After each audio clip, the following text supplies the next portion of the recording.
With their sophisticated shine, metallic threads can enrich many embroidery designs. However, their special structure can make working with them challenging. In this tutorial, we will provide tips on how to process metallic threads for best results. First, make sure that your machine is in excellent running condition, with cleaned thread guides and bobbin case, and the right needles for metallic thread. The needle type and size is indicated on the shade card.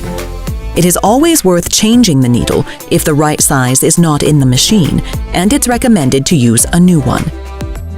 Before starting, check that the bobbin and top thread tension is lower than for polyester threads to avoid thread breakage and get even results.